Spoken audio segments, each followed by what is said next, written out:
تو آج ہم ڈسکس کریں گے کہ کون سے ایسے اعمال ہیں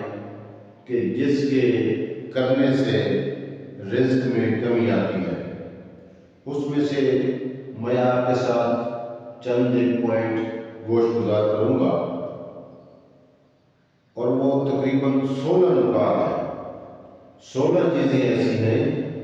کہ ان کے کرنے سے رزق میں تنگی واقع ہوتی ہے۔ اس میں جو پہلی چیز ہے وہ یہ ہے کہ جب انسان بیت الخلاء میں جاتا ہے تو بیت الخلاء کے اندر ننگے سر جانا، خواتین ہوں مرد ہوں، جب آپ ننگے سر واش روم کے اندر جائیں گے تو اس سے رزق میں کمی آئے گی۔ اسی طرح باتھ روم کے اندر باتیں کرنا، باتوں سے پرہیز کرنا چاہیے، وہاں خاموشی سے اپنی جو حاجت ہے وہ پوری کر کے جلد از جلد باہر آنا چاہیے۔ اسی طرح اور بھی چیزیں ہیں جس میں کھڑے ہو کر جوتے پہن کر کھانا کھانا عام رواج بن چکا ہے، عام کلچر ہے کہ جب ہم شادیوں پہ جاتے ہیں یا کہ گھروں کے اندر ٹیبل وغیرہ بنے ہوئے ہیں، اس میں جو ہے ہم جوتوں سمیت بغیر جوتے اتارے ہم جو ہے وہ کھانا کھاتے ہیں۔ اس سے یہ ہے کہ رزق میں کمی آتی ہے۔ اسی طرح آگے ہے کہ مہمان کے آنے پر منہ بن جانا، پریشان ہو جانا کہ کہیں خرچہ نہ ہو جائے گا یا کہ کہیں جو ہے گھر کا جو راشن ہے اس میں کمی نہ ہو جائے، تو مہمان کے آنے پر منہ بنانا، اس سے بھی رزق میں کمی واقع ہوتی ہے۔ اسی طرح آگے فرمایا کہ بغیر ہاتھ دھوئے کھانا کھانا، یعنی اگر آپ نے ہاتھ دھوئے ہیں اور کھانے کو تھوڑا دیر ہو گئی ہے اور آپ کے ہاتھ خشک ہو گئے ہیں تو دوبارہ آپ ہاتھ جا کے دوبارہ دھوئیں، یعنی کہ گیلے کی ہاتھ سے کھانا کھانا چاہیے۔ تو جو شخص مرد ہے یا عورت ہے جب وہ بغیر ہاتھ دھوئے کھانا کھائے گا تو اس سے رزق میں کمی واقع ہوگی۔ اسی طرح فرمایا کہ مسجد کے اندر دنیاوی باتیں کرنا، یہ چیزیں رزق کی تنگی کا سبب بنتی ہیں۔ آج بڑے بڑے نمازی حضرات مسجد کے اندر جا کر ٹوٹلی جو کاروبار کی جو لین دین کی باتیں ہیں وہ وہاں جا کے بیٹھ کے کرتے ہیں، تو اس سے رزق میں کمی آتی ہے۔ اسی طرح فرمایا کہ فقیر کو جھڑکنا، آپ کے پاس اگر پیسے ہیں، امداد ہے، اس کو دے دی جائے، اگر نہیں ہے تو اس کو ایسا طریقے سے اس کو بتایا جائے، اس کو جو ہے بھیجا جائے، بجائے منہ بنا کر، بجائے اس کو فکرے اور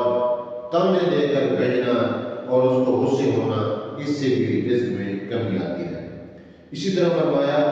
کہ جو مغرب کے بعد بغیر کسی عذر کے سو جاتے ہیں عشاء پڑھنے سے پہلے، تو فرمایا اس سے بھی رزق کے دروازے بند ہوتے ہیں۔ ہاں، اگر کوئی مریض ہے،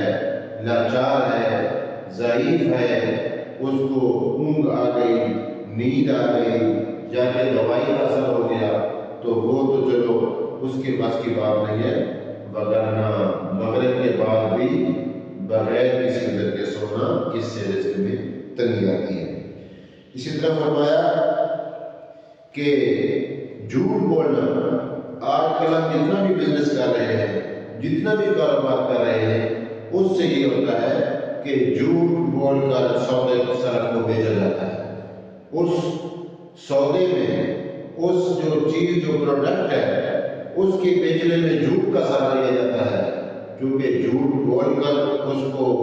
اس کے عیب چھپا کر وہ سودا بیچا جاتا ہے، تو یہ حلال نہیں حرام ہے،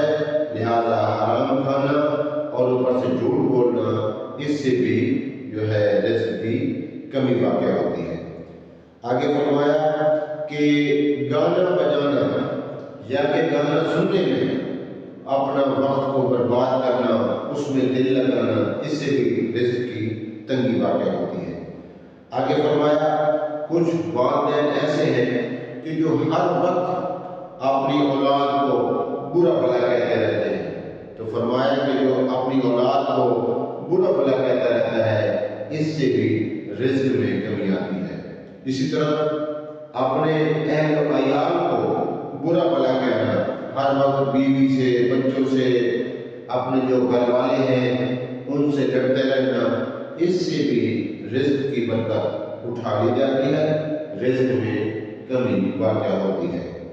آگے فرمایا کہ بغیر وضو کے جب آپ قرآن مجید کو چھوتے ہیں، ہاتھ لگاتے ہیں، مرد ہے یا عورت ہے، تو بغیر وضو کے قرآن کو چھونا، اس سے بھی رزق میں کمی واقع ہوتی ہے۔ اسی طرح آگے فرمایا کہ غیر محرم جو خواتین ہیں وہ اگر مردوں کو دیکھتی ہیں، یا کہ مرد حضرات عورتوں کو دیکھتے ہیں جو کہ غیر محرم ہیں، تو فرمایا اس سے بھی رزق میں کمی واقع ہوتی ہے۔ تو دعا ہے اللہ تعالیٰ سے کہ یہ جتنے بھی میں نے پوائنٹس، تقریباً 16 پوائنٹ بنتے ہیں جس سے رزق کی کمی واقع ہوتی ہے، اس پر ہمیں غور و فکر کرنی چاہیے۔ اللہ پاک اس جو پوائنٹ جو میں نے عرض کیے ہیں اس سے بچنے کی ہمیں توفیق عطا فرمائے، اور اس کے اگینسٹ جو میں نے 16 پوائنٹ آپ کے سامنے گوش گزار کیے ہیں، اسی کے برعکس عمل کرنے سے انشاءاللہ رزق میں برکتیں ہوگی، اور انشاءاللہ تعالیٰ ہم دنیاوی طور پر جو پریشانیاں ہیں اس سے ہم چھٹکارا حاصل کر سکیں گے۔ سورہ علم نشرہ جس مال پر بھی پڑھیں گے انشاءاللہ خوب برکت ہوگی۔ سورہ تین دفعہ پڑھنے سے اخلاق و کردار بہت بہتر ہوتے ہیں۔ سورہ علق پڑھنے سے جوڑوں کا درد رفع ہوتا ہے۔ آپ بھی پڑھ سکتے ہیں، اپنے بزرگوں کو بھی پڑھ کر دم کر سکتے ہیں، اس میں بہترین شفا رکھی گئی ہے۔ اسی طرح سورۃ القدر پڑھنے سے انشاءاللہ آپ کا وقار بلند ہوگا، آپ کی معاشرے میں عزت بڑھے گی۔